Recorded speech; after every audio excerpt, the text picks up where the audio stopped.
Right, Deadpool 2 once again stars Ryan Reynolds, and this time also co-stars Josh Brolin, Sausage Beats, and Julian Dennison.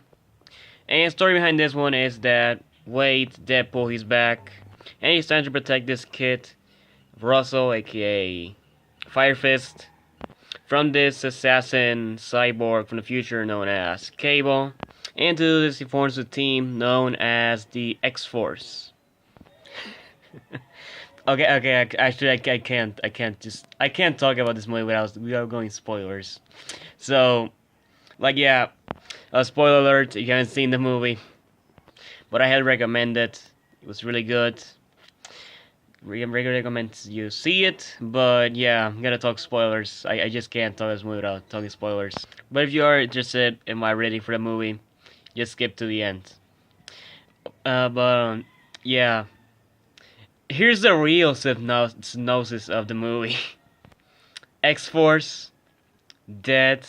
Bedlam dies, Shatterstar dies. The other guy, I forgot his name, he's dead too. Even Peter, who I thought was one of the best characters in the movie, and this guy called the Banisher, they die in the movie too. And by the way, I just found it hilarious that the Banisher, surprise, surprise, is actually Brad Pitt. But yeah, that's kind of like the twist in the movie. But no, the rest of the stuff with Cable and the kid is true, except that the kid, Fire Fist, Julian, whatever you want to call him, he's actually the film's villain.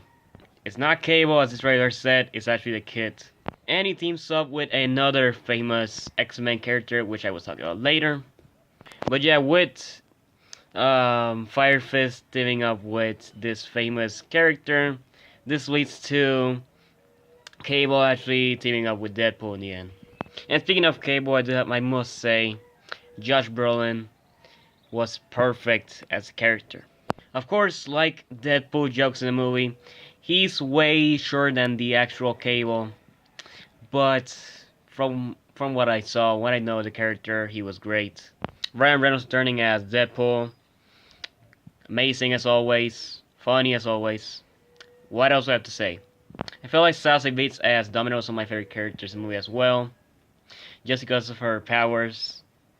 But I will say that one of the few complaints I have this movie is that the effects do look like not very realistic, but that's just a minor complaint. Okay, now I gotta talk about this. So I did say that there was a famous X-Men character in this movie, and it's the Juggernaut. No, not Benny Jones' version of X-Men. This guy right here. Actually, went watching with my friends, and they completely lost it when they saw a Juggernaut appear. But yeah, Juggernaut was just perfect in this movie. This is what Juggernaut really should be in the movies. So here's hoping that he actually survived at the end of the movie. I mean, he's a Juggernaut, probably survived that. But here's hoping he survived, because I want to see more Juggernaut in the future. Though Penny was another show stealer in this movie, as he's given a larger role than the first movie. T.J. Miller's character comes back, but with a shorter role. And speaking of shorter roles, I was actually quite sad that Negasonic Teenage Warhead didn't appear in the movie that much, because she was like one of my favorite characters in the first movie. But at least Colossus appeared a lot in this movie. And I did like him a lot more than I did in the first movie. Also gotta love the joke where, like, if you remember the first movie, it's like Deadpool says, like the studio could only afford those two X-Men. But I do love the joke that it repeats in this movie, but you actually get to see the actual X-Men as a brief cameo. It's actually my favorite joke from the movie. Like Nicholas Holt's Beast, James McAvoy, Professor X, Jennifer Lawrence, Mystique, they're all there in that quick shot. But yeah, really hilarious scene. Post-credit scene. This has to be like the best post-credit scene I've ever seen. But yeah, Deadpool uses Cable's time travel machine, he was back in time, and kills his counterpart from X-Men Origins Wolverine. Which I'm not gonna lie, I actually did like him when I was a kid, this version.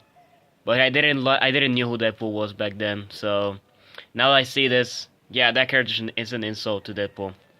And not only that, but he actually kills Ryan Reynolds when he's auditioning for the Green Lantern.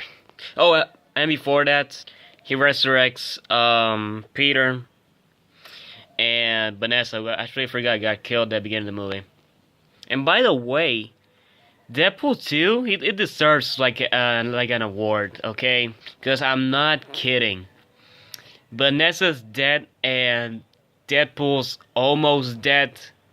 That was even more sadder than all the deaths in Infinity War. Not joking.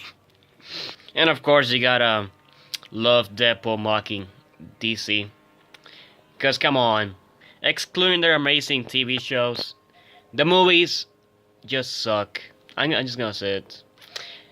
I did like Justice League, Wonder Woman, but yeah, the rest, they suck. But I still have fingers crossed for Aquaman though. But anyways, I'm gonna give Deadpool 2 5 stars. Did I like it more than the first one? I don't know. I guess both of them has their things that make them great. First one has a better villain. I would say better comedy. While this one has the best characters. I was surprisingly some really serious moments. I did not expect that. But anyways, what do you think of Deadpool 2? You've seen it. If you enjoyed this video, hit the like button and share. And if you are new here, subscribe and click the bell button so you miss any videos. I'll see you next one. Bye everyone.